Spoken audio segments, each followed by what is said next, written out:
From the Stump, a reflection for the second Sunday of Advent. This Sunday's first reading from Isaiah begins, "On that day a shoot shall sprout from the stump of Jesse, and from his roots a bud shall blossom." For as long as I can remember, I have found the word stump a bit jarring in this otherwise elegant passage. Poor Jesse, the father of King David, reduced to a stump, a dead and decaying relic of former glory. If you have ever seen tree experts at work in the neighborhood, you know it takes a lot of effort to turn a tree, however old and diseased, into a stump. Boughs are cut with a chainsaw, stripped of branches, and hauled away. Bits and pieces vanish into the roaring mulcher. The naked trunk gets sawed off piece by piece from the top down, a nail-biting marvel to watch when the one sawing is lashed to that trunk. The relic left behind, whether cut to table height or sawed off flush with the ground, still has roots that dig down deep and spread out wide.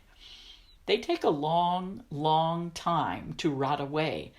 Sometimes, relieved of the burden of disease and corrupted wood above, the roots find a way to bear forth again, and a shoot sprouts from the seemingly lifeless stump. The prophet Isaiah, bringing the word of the Lord to the people of Israel in exile, uses the stump metaphor to describe the state of David's line of kingly descendants and the consequent dire circumstances of Israel.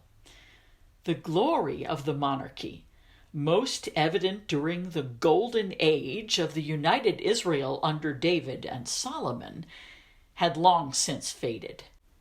Division into northern and southern kingdoms, Israel and Judah respectively, invasion and utter destruction of Israel in the north, increasing corruption among the kings of Judah, and the final blow, the Babylonian conquest and forced march of Judah's best and brightest citizens into exile, had done an expert job on the once flourishing family tree of Jesse and David.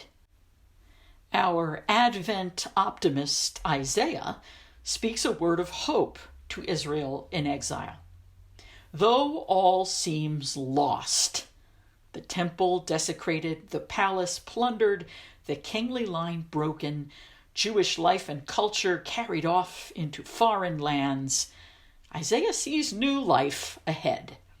The stump will not rot, but sprout. And this descendant of David will surpass the great king of memory in wisdom and understanding, counsel and strength, knowledge and reverence, because the Spirit of the Lord shall rest upon him. Our Isaiah reading and the selection from Psalm 72 intertwine as do few other pairings in the lectionary. Both are poetic texts, employing the typical Hebrew thought rhyme called parallelism, but the resemblance does not end there.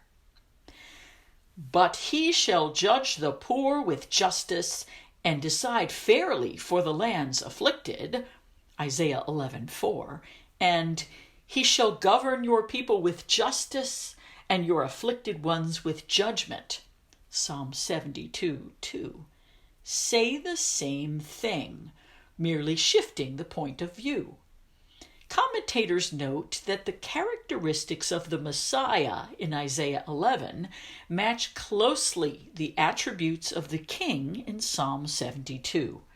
And one scholar goes so far as to ascribe the very composition of Psalm 72 to inspiration from this passage of Isaiah. The psalmist extols the virtues of the king and his son, while calling attention to the plight of the poor and disadvantaged. In this lament within a blessing, we discover a distinctly political insight. The capacity of the powerful to address the needs of the powerless becomes the anchor of a just society. John the Baptist warns the powers that be of his day, Pharisees and Sadducees, that their domination of the people will be judged and found wanting. Their best course is true repentance, evidenced by good fruit, fruit worthy of God's kingdom of justice.